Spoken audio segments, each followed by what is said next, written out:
Welcome to another episode of the Gooner Fanzine Arsenal Woman podcast. If you missed myself and Susie's chat about her photography last week, then make sure to catch up on that wherever you choose to watch or listen. But I'm back alongside Daisy Goodhand and Isabel Gilligan, and we've got quite a lot to talk about. We've only had one game in the meantime, Arsenal 4, West Ham 3, and we're going to talk about the big news from last week as well with the WPLL's plans to make the WSL a closed league for 4 years. The reports that have come out of the Guardian. We're going to do that later and talk about this idea of no relegation. But first, Daisy, you were in the North Bank. I mean, it's definitely one of the maddest games I've ever covered. I was just saying to you there, the 10 minutes when it was just all out carnage. I mean, I'm still recovering from it. I came back to Derby on Monday and I wanted to watch the game back. I got 20 minutes in and I had to just go to bed, and it was about 8 p.m. and I was so tired. I think it was like a delayed sort of crash from Yeah, covering it the night before. I still can't quite get my head around it. yeah, I completely agree. I think we talked so much about Meadow Park and obviously the atmosphere and Bayern being one of the greatest games, obviously the exact same kind of game where you never knew what was going to happen, but never expected that would come against West Ham. Obviously major credit to them in general for how they set up toward the start of the game, and obviously a bit of that was potentially Arsenal being a bit complacent, poor defending, and it not really working. But in terms of the atmosphere, first of all, like you say, it was incredible. I'm not, like you say, I'm not really sure I could believe that it was happening. I feel like you go to the Meadow Park with the sense of, oh well, Arsenal will find a way, but not in the way that they did in such a short period of time. I mean, the time between, it felt like every time we went forward there was going to be something that would create a goal or near enough a goal, and when that the penalty that almost wasn't given, with the clearest handball ever, it's Yeah. absolutely crazy that everything just fell into place in that way. But yeah, definitely one of the best atmospheres of the season, and very unpredictable in terms of what was going to happen next. But yeah, fantastic game if you really want to be like left on the edge of your seat. But maybe in terms of defensive sort of, keeping those clean sheets and being better defensively, probably not the best. I feel like there's something about that evening kickoff slot on a Sunday for like the WSL, and it just felt like this is the sort of WSL game we're gonna watch back for years and years. I mean, I watched it back in full this morning in the end, and it's like it's 90 minutes of highlights. It's absolutely remarkable. It's just two teams. It's a proper basketball match, to that sense. And I think the best thing about it, Izzy, is that I know you weren't able to watch it live, but I certainly felt from my perspective, even at 2-0 down, I felt Arsenal was still going to win this game. At 3-1 down, Arsenal were going to have the chances, the time to win this game. And even at 4-3 up, there was still 25 minutes left. And obviously, West Ham nearly scored right at the end. But I don't know if you felt this watching it back as well. There never seemed to be panic for Arsenal. As bad as the goals were, perhaps, that they were letting in, there always seemed to be that belief that actually we'll just brush ourselves off and we know we'll get the chances to score more goals on the night. Yeah, I think I was sitting there, obviously not watching it live, but getting the notifications of the goals and the updates coming through, and I was in sort of slight disbelief that we'd gone down so quickly as we did. But as you said, I felt even from far away that we would find a way to come back and win that game. But yeah, as you said, watching it back, I thought just the whole match was almost like it was the last 10 minutes of a final. It was just crazy. Everyone was putting their bodies on the line kind of the whole way through the game. It was back and forth. West Ham had lots more chances. We had lots more chances. It was yeah, an unrelaxing game. Very good for a neutral, I'd imagine. But yeah, we were on had to be so much on the front foot to kind of come forward and get ahead of them that they were able to then kind of take advantage of their counter attacks and nearly score more goals. And yeah, it was an absolutely crazy watch. I just sort of couldn't quite believe what I was seeing. But yeah, what a game to have seen. Should we do the bad bits first, I guess, Daisy? Because it was a very poor first half, probably up until the Chloe Kelly goal. You can talk about players coming back from the international break, which I think has its merit, but then two of the game changers that come on are Kyra Cooney Cross and Caitlin Ford, who obviously were also only playing on Thursday over in the States for Australia, whereas Steph Catley and Emily Fox maybe had a bit of that international break hangover. But then, you could have said that about Kim Little, who obviously had stayed behind over the international break. She played like a player as well, who was in America on Thursday. But West Ham's how they looked to take the game to Arsenal, how aggressive they were. Shakira Martinez up front, and then Vivian Asseyi, who we're used to seeing playing up there with Rika Ueki. They normally have two up front, West Ham, but she was pushed over to the left wing. And she always seems to cause Arsenal problems. She's got that physicality. But Shakira Martinez, for a player West Ham sent on loan to, I think it was Freiburg for the first half of the season and then recalled, I mean, she was unplayable for large parts. Yeah, absolutely. I think obviously for me it was pinpointing the third goal defensively. That was probably one of the, I mean, it's always bad to concede in those kind of games, but if you look at it and you watch it back, it's very clearly quite obvious that she gets through a significant amount of the team before she does quite a simple, Mm. t turn in the box to turn Catley completely and just slots it in almost like it was effortless. And like, Izzy said, you are chasing the game, so you are going to be more vulnerable defensively. Arsenal had to push forward, but if you actually pinpoint the back line for Arsenal, we weren't that bad, which is crazy to say because we're looking at some of the highest, the ones that I would say had the best performances out there were obviously Leah, Daphne had a fantastic game and Fox and McCabe and realistically weren't that bad either. So it's actually quite strange when you look at it like that. I think obviously the weakness came in defending set pieces. Arsenal were a little bit all over the place. And it's crazy because that was coming at our end as well. So we were watching that in front of us and just thinking it's not something that we've seen a lot of from Arsenal. So I guess it's a positive that it's not happening so often. But obviously, I think you've got to give credit to West Ham. It almost looked like Ryan Skinner was a bit shocked as well that they'd gone 2-0 up. So it was obviously a game plan that had worked effectively. But it is the only thing I would say, if we're being quite negative about it, is it's worrying that Arsenal did concede in that manner and conceded obviously quickly, because if you go to a team that's better in an attacking, not no offense to West Ham at all, but if you go to those big teams and you do concede, you're not always going to come back and win 4-3, and it's that kind of mindset that you've got to consider, even though it is a bit of a negative outlook to look at it. But yeah, in terms of the negative side, that's what I would say. I think you've got to be aware that when you're going up against the likes of Madrid, or especially if you get further in big competitions, other teams will punish you potentially and be better at keeping the lead. So it's obviously something for Arsenal to consider, but it's not too much we've had to talk about a lot under Rene Slager, as it is they've been quite strong defensively, kept clean sheets and built quite a strong back line. So yeah, it definitely caught Arsenal off guard, but props to them for getting back into it. Yeah, I tweeted before about Arsenal's quite incredible defensive record against teams outside of the top four, and it took until it was March on Sunday, wasn't it? Yeah, the start of March for the first time a team that wasn't City, Chelsea, or United to score against Arsenal under Rene Slagers, who obviously took over in October. So, these games have been a breeze, if you like, for Arsenal, even if some have been tighter, but they have got used to scoring goals against these sides, opening up some of the low blocks. It definitely wasn't that for West Ham, but I think the funny thing for me is that West Ham, every time they came forward in times in that first half down the left hand side, they looked like scoring, but obviously only one of their goals sort of comes on the counter attack when Alessia Rusev gives the ball away. I'm probably less concerned about set pieces because you can fix that. The second goal for me is a blatant push and then a trip as well on Leah Valti, and I think one of the officials should spot that. The first goal, Valti misses her marker, Tiziak runs in, it's a great header. But I think the lack of pace at times in Arsenal's defence, that's not a quick fix. That was what was worrying for me, Izzy, because it felt like West Ham could have had more. And as you say, if we come up against these teams who have got a bit more pace in their front line, because Arsenal have played opposition. Even when we did the Bristol game, I remember you saying to me, look at this space when Arsenal go forward on this side. And obviously, Bristol didn't have the quality to attack Arsenal. But again, against Manchester City, one of the goals comes on the counter attack. So maybe teams have found that as a bit of a weakness for Arsenal, not just to counter, but also to press, to look to be aggressive in midfield and then drive forward with numbers. You have to be brave. And obviously, West Ham were.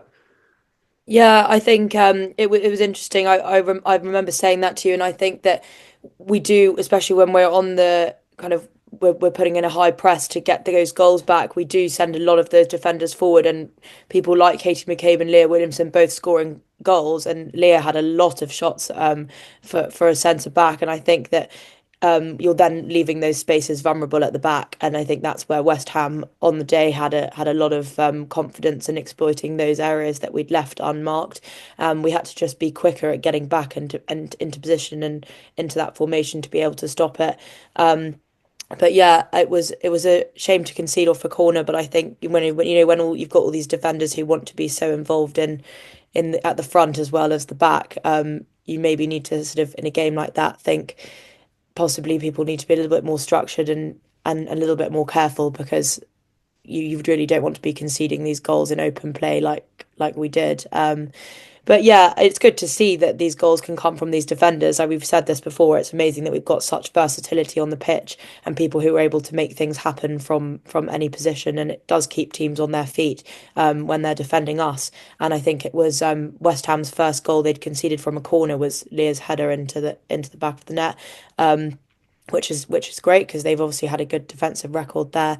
But yeah, I think we need to in scenarios like that when we're maybe losing and when we come off up against teams with more pace where we wouldn't necessarily be able to get back into the game so easily as we did, instead of holding our shape and making sure we don't leave those big gaps for them to exploit.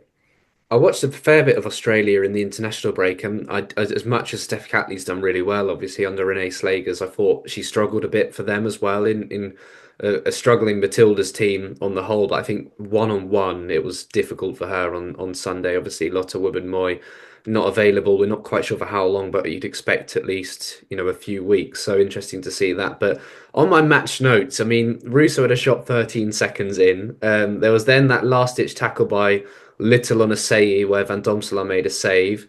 After the goal, Katie McCabe somehow clears the ball off the line. That should have been 2-0. You then have the second goal. Russo then misses the 1v1. That's 18 minutes in. And then 35 minutes in, Mariona hits the post. And then in the 43rd minute, I think it was, Chloe Kelly gets her goal, Daisy. What a run and what a finish. In the end, both feet off the ground as she volleyed the ball in, and Susie's picture was absolutely incredible. It's so good, and I'm so glad that after we did the podcast last week, she was able to. I mean, all of her shots were great. Me and Leif were in awe when I was flicking through them on the way home, but the picture is as good as the goal. It's not great defending, to be honest, by Verena Hanshaw, but it's a great piece of movement, and again, Mariona the provider.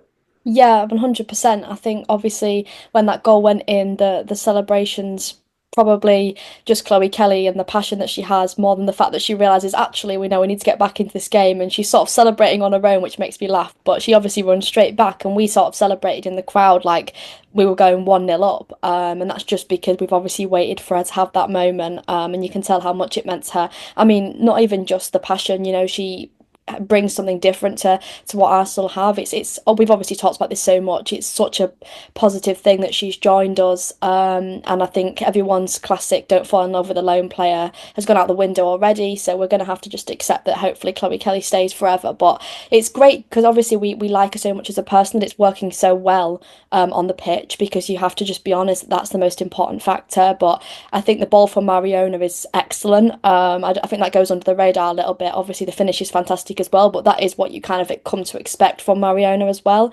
And it's nice to see sort of those relationships working so well on the pitch. She's settled in so well. And Arsenal's problem that we talked about with wingers is now not become the main problem at all, because I feel like pretty much every winger on the pitch in that game had a fantastic game. I mean, I thought Caitlin Ford, like you said, brought a lot coming off the bench, and she has pretty much in every game that she's played, whether she's starting or being an impact player. But I don't think we can go without talking about Beth Mead and obviously putting herself on the line with that off the line clearance at the end. So every winger really has had something to offer, Mariona included and Kelly as well. So it's nice to see that Arsenal have gone from having a problem there to having four wingers and potentially even more coming in that are performing so well. Yeah, really, there is a lot. And I was thinking about Jenna Nighswonger as well in terms of how she's going to get minutes. And obviously, Arsenal would look to push Katie McCabe further forward. I've also broke the news as well this afternoon that Rosa Kafaji played for Arsenal's under-21. So did Victoria Pelova. Both of those two returning from quite different injuries, but really good to see Kafaji back out on the pitch. And there is real competition for places. Arsenal will have to submit their Champions League squad soon. There's going to have to be probably some, big name players, if you like, left out of that, because it is a big squad now and Arsenal are doing well. Certainly Pelova, you're looking at Sunday now for her making her return after that ACL injury in June. It was great to see her. She couldn't stop smiling in the warm-up, which was lovely to see on Sunday. So after half-time, Izzy, this is the poorest goal to concede, I think. It's a nice bit of play from Martinez because she just sort of holds her run, and Williamson is then dragged out. She creates that pocket of space in behind which she runs into. Catley's just, it's too easy for me. And then I think I don't want to blame Kim Little because it's not her fault, but to see her sort of stop in her tracks and just start walking, I never really like that. I like to see you, following your striker all the way in. So I thought it was pretty poor defending from Arsenal. And that's not the sort of goal you want to concede again. No, absolutely. I mean, credit to Shakira Martinez because she was amazing throughout the game and she did look like a real threat every time she got the ball and was running down a lot of pace and sort of a lot of drive to score those goals. So I think, yeah, seeing that goal happen, and it was almost like it was in slow motion watching it back because you could just see the defenders kind of, as you said, Kim Little stopping and Seth Catley kind of and it was just I kind of knew what was going to happen before it happened. Well, I already knew because I wasn't watching it live, but yeah, it was very easy for them to score, and it's not the kind of thing we want to be kind of getting used to doing in bigger games that are coming up. We don't want to leave those spaces ready for strikers to come in and for her to be able to score that so easily right in front of at a home match at the Meadow Park. I think it's a little bit of a wake up call potentially for the defence, and I think when they did wake up a bit after that because it was that West Ham didn't score again, and definitely didn't get through that easily as many times. But yeah, it was a shame to see, but again had full confidence that we were going to come back and manage to find those goals from somewhere, which we did quite shortly after that, as it all kind of floodgates opened. 10 minutes into the second half, then this is a brave substitution, Izzy, isn't it? To take off Kim Little and Leah Valti, who on the night I thought struggled as a pair, but actually watching it back, I don't think they were as poor as I first thought. Valti in particular actually had quite a good game. I think playing the two of them, we're going to see less and less of. Obviously, Palova's back now, but it's another Kyra Cooney cross performance, isn't it? Of just saying I should be starting every single game, and I don't know how much more Little and Valti we're going to see. Obviously, Renee Slagers was very reliant on it early on in her tenure, but Kyra Cooney cross, she's just making herself. You can't not pick her now, surely. Yeah, I mean, we've spoken about it a couple of times on here before. She's just phenomenal. And for me, I think she's been one of the players of the season. Um, Instant impact if she's subbed on, and when she starts, she's just amazing throughout. Really good at dictating the play. She's been involved in a few goals, amazing crosses, good at taking corners. She's been good defensively, good in attack. I mean, you almost can't fault her performance this season, and she seems to be able to work well in combination with a few of the other midfielders. So it seems like she's extremely versatile. You can just put her on and she'll just get on with it and make something happen. And yeah, when she came on, she was amazing as always, and I think everyone was probably quite relieved to see her. But yeah, as you said, Little and Valti, they had a good game, but maybe as a combination, it might not be the best pairing that we can make out of a strong midfield selection that we've got. But yeah, Cara Cooney Cross, instant impact, and it was good to see her getting some minutes. Obviously had a busy break with Australia, but yeah, she's been amazing and definitely one of the people I've enjoyed watching the most this season. So Daisy, Arsenal go to a 4-1-4-1. Kyra Cooney Cross sort of holding the fort in midfield. That's a brave change from Renee Slagers, taking off your experienced midfield duo. I think she's, as easy as it is for people to say, well, that's exactly what you should do, get your attackers on and take the game to West Ham. I think she deserves a lot of credit for that because straight away it pays off. Ford then has a role in McCabe's goal, Williamson heads home, and then Mariona's penalty. I mean, the impact was there for everyone to see and it turned the game around. Yeah, definitely. And I think obviously that's been one of the big talks about Renee Slagers. And I think maybe that's probably why we all went into it with a bit of more confidence than maybe we would have even when we were 2-0 down, because we've seen this from Renee. Obviously, she's had quite a lot of success, so she's been less, she hasn't needed really to make those substitutions a lot of the time. But even I remember at Brighton, when we was at Crawley in the Cup, we were 0-0 for quite a large proportion of that game, and we were pretty much sitting back defending deep against Brighton, and all of a sudden the floodgates open because you bring on the likes of Mariona and other key players, and we score four. So she's never really been afraid, even in those moments, to make those changes. But I think that was just one of the probably the best decisions, and also brave, yeah, confidence, and it shows kind of what a manager she is. She's not scared to bring off like two of the like you say, the most senior players in the squad, and also bring on someone like Kyra and say, right, we're just going to go full attack and see what happens. And obviously a part of that is a risk, but it's a risk she was willing to take and it's paid off.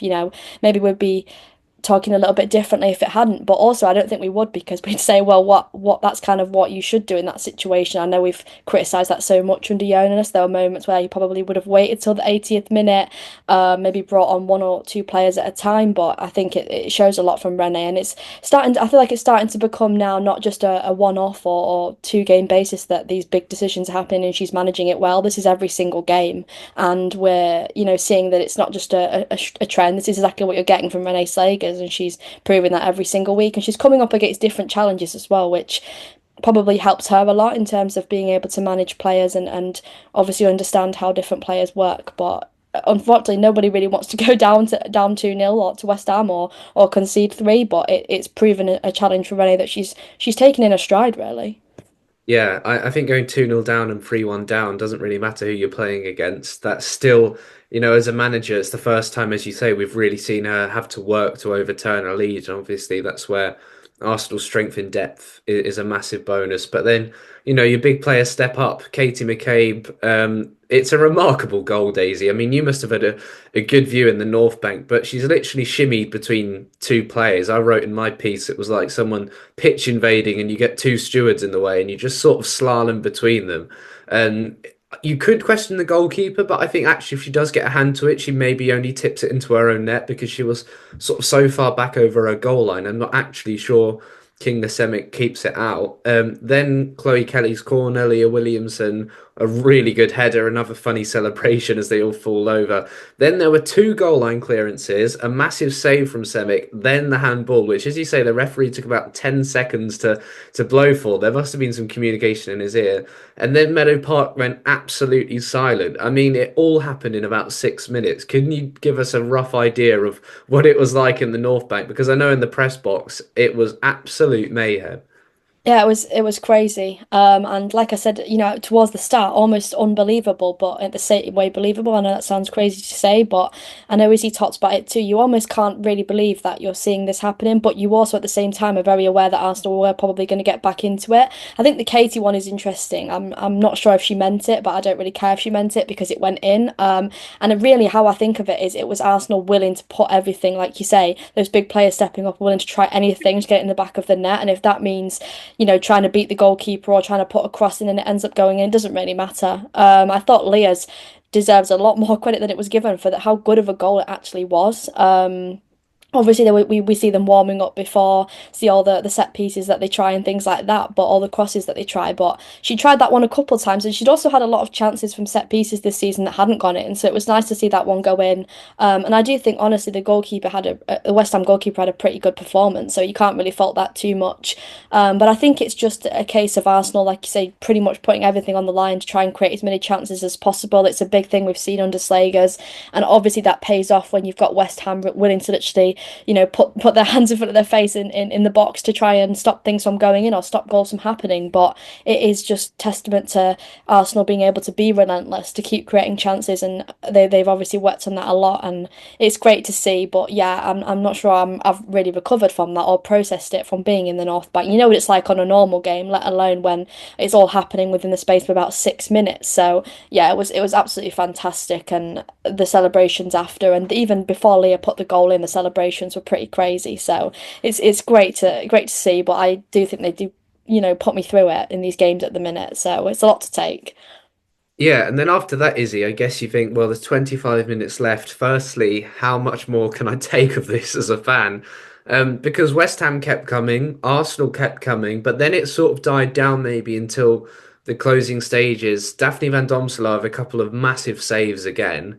And then Beth Mead with a remarkable goal line clearance. I mean, what a moment in the game. And then there was 9 minutes added on, which I think actually flew by in the end because I was so busy trying to get my player ratings done that I sort of looked up and it was full time. But I mean, Beth Mead, you talk about putting your body on the line. That's the absolute definition. Yeah, absolutely. I mean, she came on as a quite late sub, and it was nice to see her coming on firstly. But yeah, an attacking player putting her body on the line so defensively. Again, another symbol of how versatile the squad is and how much passion they all have for playing for Arsenal and playing for that badge and wanting to stop those goals going in. It was great to see. I mean, when I wrote my preview, I said something like Arsenal should be in a strong position to control this game, and we definitely were. It wasn't under our control for most of it. It was very much back and forth, and I think that it's very exciting to see a club lower down the table come and challenge Arsenal like that, because it does show that the league's becoming more competitive. And again, we saw Chelsea draw to Brighton that on the same day, and it's nice to see these kind of much more exciting games than these kind of 5-0 wins against Palace, where you just kind of think, well, it's not so interesting for fans. But yeah, amazing to see such kind of passion and drive and commitment to seeing that game out. I just couldn't quite believe how many minutes there were left. And then, as you said, 9 more minutes added on. I think Leah said in post match that she didn't know where those had come from, because it was just, I kept thinking it was 4-3, and then yeah, we ended up playing another kind of almost 40 minutes, and it's just crazy. But real credit to the girls for managing to keep the score like that and keep West Ham at bay in the way that they did.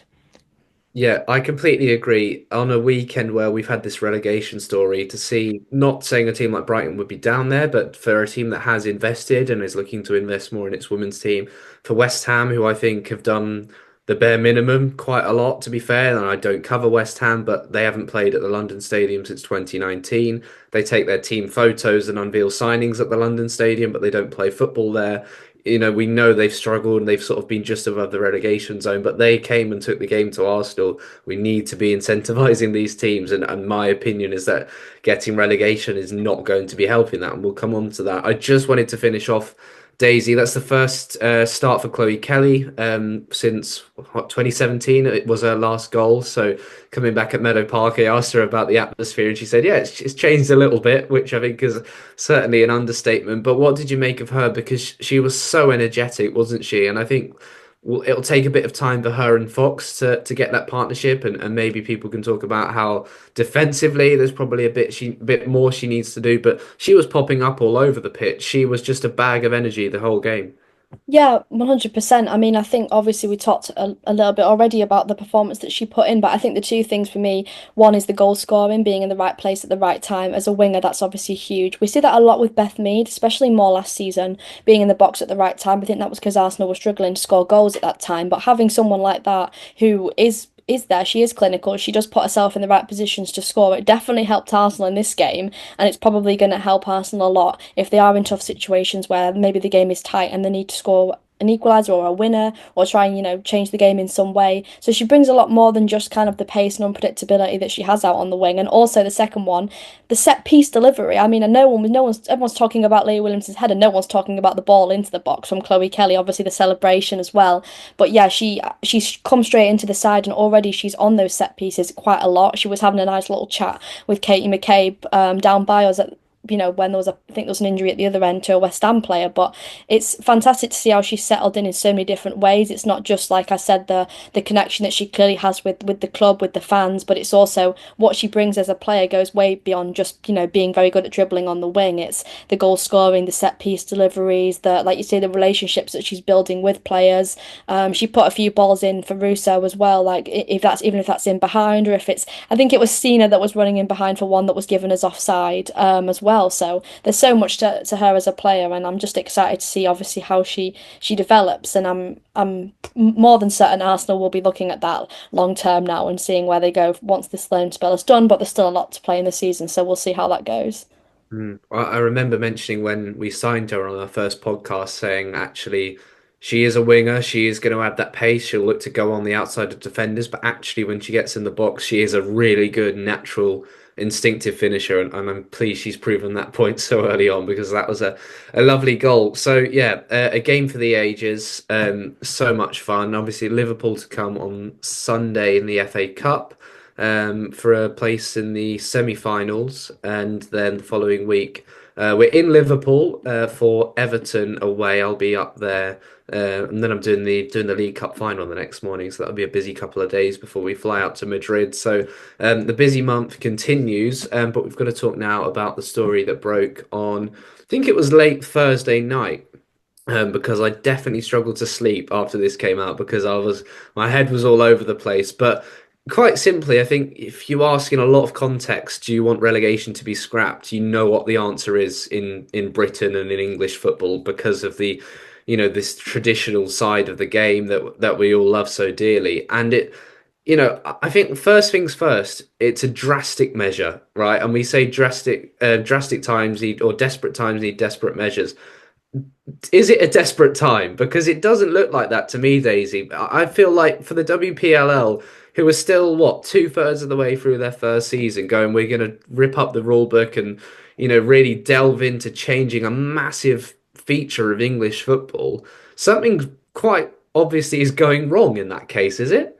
Yeah, it's an interesting one, and obviously, like you say, it is extremely dramatic, and obviously, I don't think well received. I think we're okay to say that it hasn't been well received, and I think you're right. I think that comes from the way that the league is in this country and the way that football is in this country. I know we talk about whether you want to compare it to men's football, but it is at the end of the day a culture, and a lot of the people are obviously relating it to that. And my first thought when I saw it was, oh God, we're going to become like the NWSL. We're going to have sort of the same thing every single year. We're going to change the way that cups work. We're going to, just basically change up the whole thing and make it extremely Americanized and probably have a halftime show at every single game or something. I just think it's just ridiculous that this has happened and well, they're proposing it anyway. But yeah, I think it's early days in terms of, like you say, that them coming in here, and I think to drop something like, or maybe not drop it themselves, but for something like that to come out, honestly, this is how I feel about it. I'm actually not sure how to form a sentence about it because we we care so much about the game and the growth of the game, and I'm so passionate about that at every level, and I'm not sure how they can justify this as growing the game. I think it's actually hindering the progress of so many teams, and also for me, the thing that stands out is competitiveness of the league. I mean, we're seeing that now. We've seen that was the first thing that I thought about when I thought about West Ham and Arsenal, finishing 4-3, is wow, the league's becoming competitive. Brighton are drawing to Chelsea. No game is really, Chelsea drew to Leicester as well, where nobody had that. Everyone had that down as 4-5-6-0. So it's credit to these teams that they've got motivation to try and succeed, to try and build. We've seen the likes of Villa and Tottenham have really good seasons here and there. I do think it affects the competitiveness of the league drastically, and it's going to affect motivation for those teams that are sitting at the bottom end of the table or mid-table. And just again, I think it favours the big clubs, and that is a huge problem in women's football in general.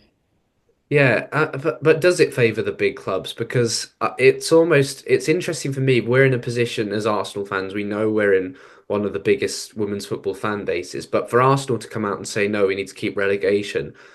I don't know if that means as much as a West Ham, a Spurs, a Crystal Palace. Obviously, if Palace come out and say no, we'll get rid of it this season, please, and we can all have a laugh. But I don't know. It feels like we're in a different position as fans of a club, obviously challenging for European football and WSL football.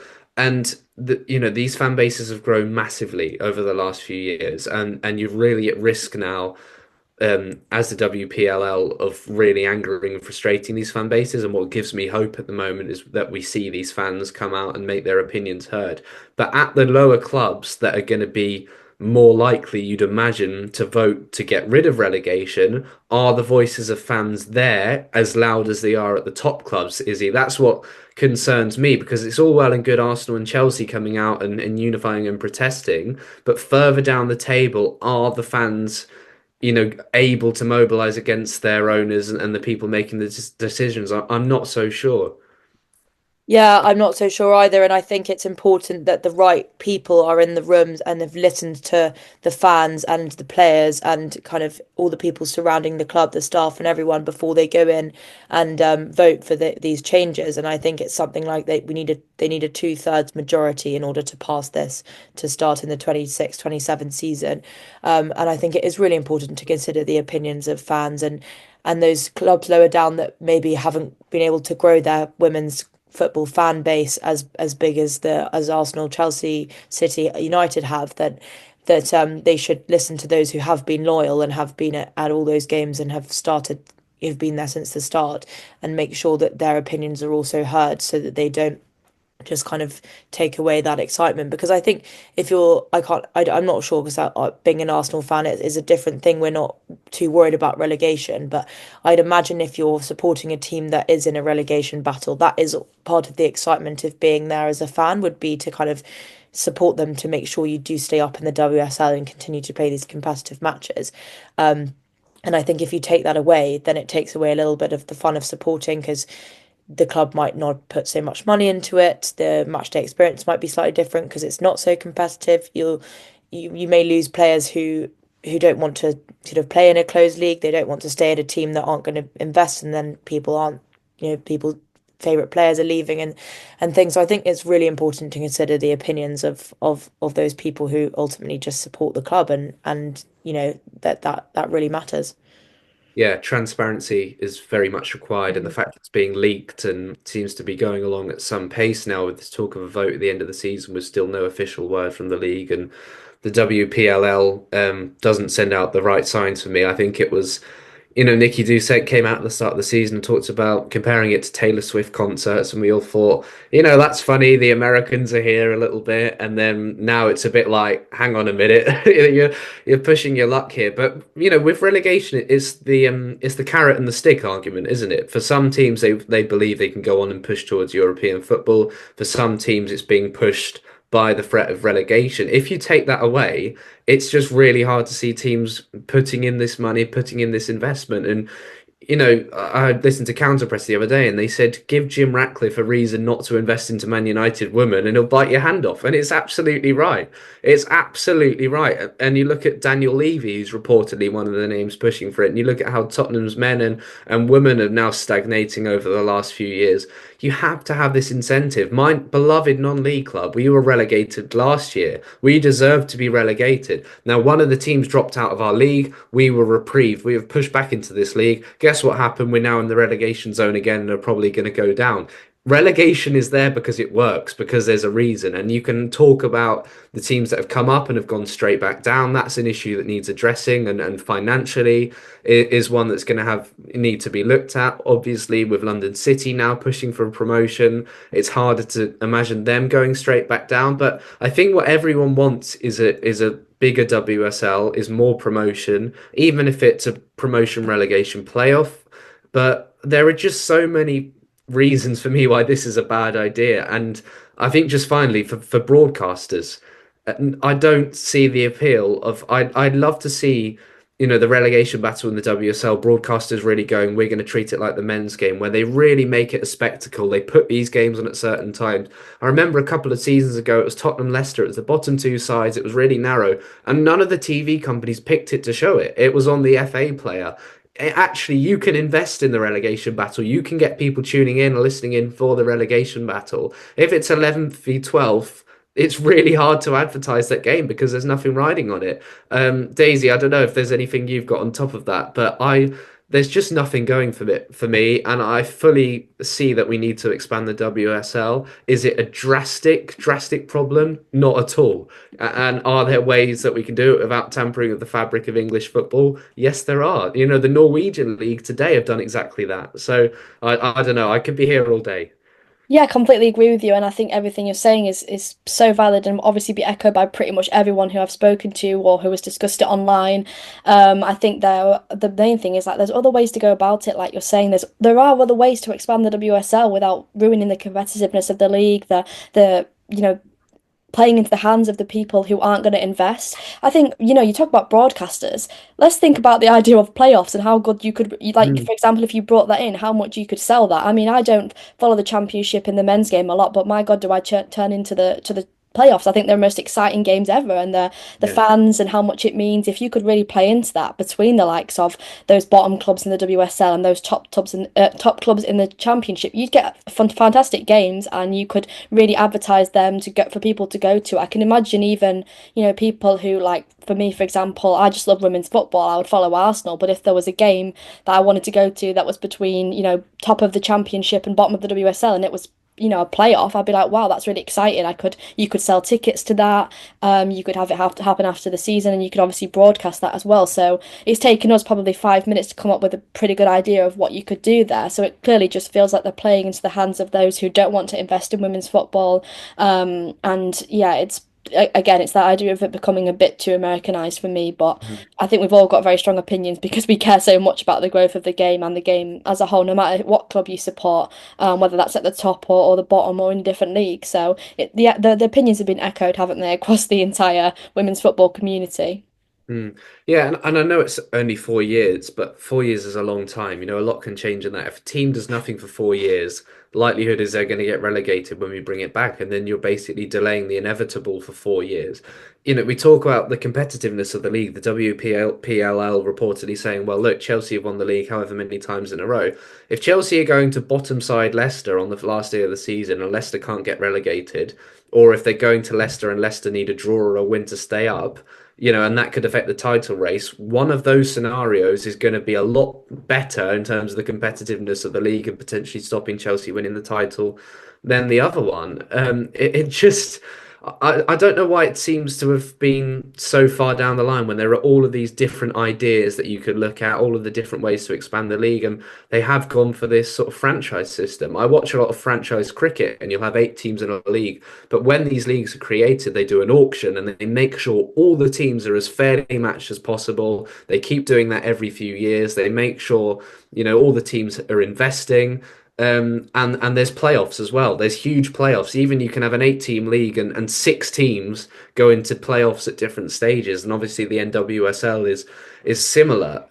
It just I don't know. I'm lost for words a bit with it, Izzy. But obviously, you watch a lot of Durham, and you'd love to see Durham go up and have that investment and everything. So what's your perspective there in terms of watching a quite a small championship side who aren't reliant on a men's team really punching above their weight? I guess for them, if they went up into the WSL and they didn't have relegation, maybe they'd see that as a good thing as the counter argument.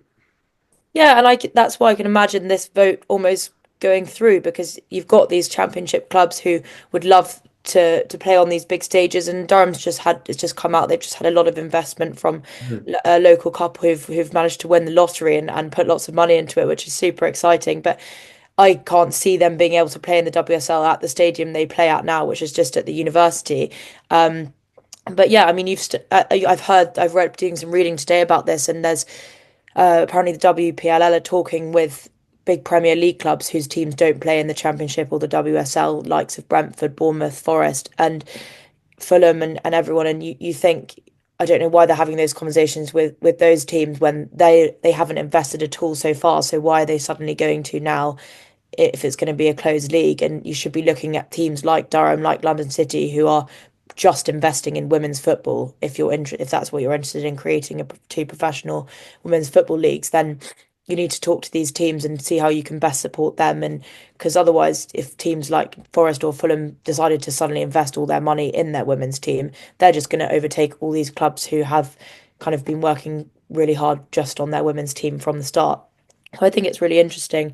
I think a sort of two up, one down system would work, or something like that, where you manage to expand both leagues to 14 or 16 teams, for example, with still having that threat of relegation. And Daisy, as you said, playoffs would be super exciting, and it just brings more fans in, which then in turn like expands the game even more. So I think that there needs to be a lot of discussions had, and I just hope that the WPLL have listened to kind of all the reactions that have come from it, and will hopefully kind of come up with a plan that keeps everyone as happy as possible.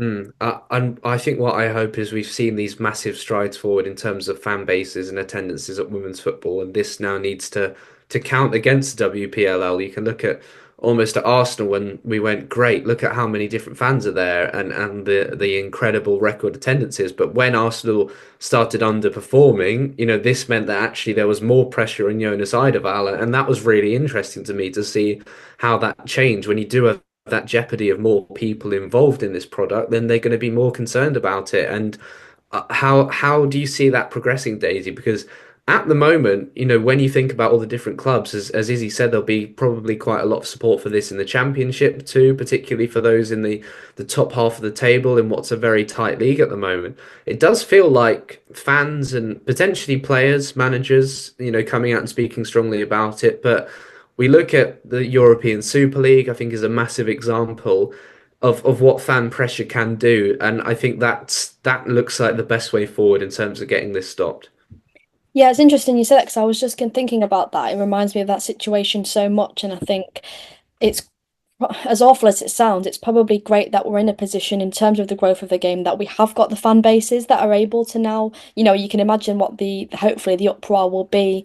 Those who actually watch, even if they support Arsenal or Chelsea, they watch the game because they care about the game, and effectively they're the fans that you're going to need right now, the ones who care about what the game looks like. Even if that's not impacting your team directly. Obviously, there's probably a lot of pros and cons, like you say, for those other clubs. We're not just talking about the big clubs. We're talking about those in who it might favour in terms of, okay, you don't get relegated. But even Izzy raised that point. That means a lot to the fans, even if it does mean you get relegated. It creates more interesting football, and I think as a fan, you're probably going to have to say that you would prefer that. It's interesting to see what will happen next. I hope that people don't stay quiet on it. I know when we had things happen with the Super League, there were unfortunately some people that, or some fan bases or some clubs that chose to stay out of it, not to kind of speak out about it. And I worry that, those clubs that are spending a lot of money, that obviously know their advantages, don't just sit back here and allow that to happen. And yeah, it'll be interesting to kind of monitor how it goes, but it is concerning, and I'm just hoping that hopefully the reaction will be enough. But we've seen so many times, that in women's football most recently, that fan reaction or audience reaction, even on separate issues, is huge. You see what happened with the Matildas. I use that, it's separate, but it's a similar thing. As soon as, that happens and it's public and everyone finds out about it, the uproar is so much that the radio host loses his job. See, that's just as awful that it happened, but it's a sign of changing times. Women's football now, we're at the point where you just can't say this and get away with it, and that wasn't the case however many years ago, and I worry that it takes us backwards in that sense. But I'm sure we could go on so many different factors about this all day, really. Yeah, I think the broadcasters will have a big say as well in terms of you looking at the money coming into the game and some of these big broadcast deals that have been negotiated. That's a big part. If they say, hang on a minute, we're worried about this diminishing the product of what we're showing and fewer people tuning in, and also giving, the more, you're misogynist online, the excuse to go, well, women's football's a load of rubbish. They don't even have relegation. We all want it to see treated equally. And, as much as that's not a reason to, I think we want it to be as similar as possible, don't we, to the good aspects of the men's game. And relegation and promotion is, it must be a good product in the men's game for it to have lasted hundreds and hundreds of years. So really interesting to see what happens here. But I think certainly fans being vocal, and that can be Arsenal fans as well, because all Arsenal fans, we want to see Brighton building a new stadium. I love the fact that West Ham came and took the game to Arsenal. I love that these games are competitive. Liverpool have not been investing as much as we like to. I want them to invest more. I want Everton to play at Goodison Park. We want more games at these big stadiums when we go even abroad. We talk about Real Madrid and Juventus. Let's have these games, these teams investing more. It supports everyone, and for teams to have excuses to not invest for 4 years, it's going to make the league far less entertaining, I think, and it would be a massive loss. But do comment down below your opinions if you disagree with me. Be very interesting to see the sort of arguments that are made, because of course there is a space, and people are right to point to the NWSL and say, look at how successful this is, and that argument can be made. But I think the concern there is you almost have to go back to square one. You almost have to create a whole new product, a whole new league, if you're going to go down that route. And we know they're probably trying to minimize the damages by saying it's only going to be 4 years. We'll still have teams coming up. But any final thoughts from either of you? I've gone on far too long. No, I think I just wanted to quickly say, obviously, with the NWSL as well, there's not an impact on the lower teams because they don't exist. You're talking about English football and women's football in this country. You're talking about leagues that go like, fifth, sixth, seventh tier, who have every right to go up and up and up and continuously keep going up the leagues until they fight for that top position. That's still possible. And if you take that away, it's not the same. You don't just have the teams that exist in the US. You've got many more teams who are being affected at the lower level. So I think that's the biggest issue, is that you're affecting other teams, and that maybe isn't the case in the US.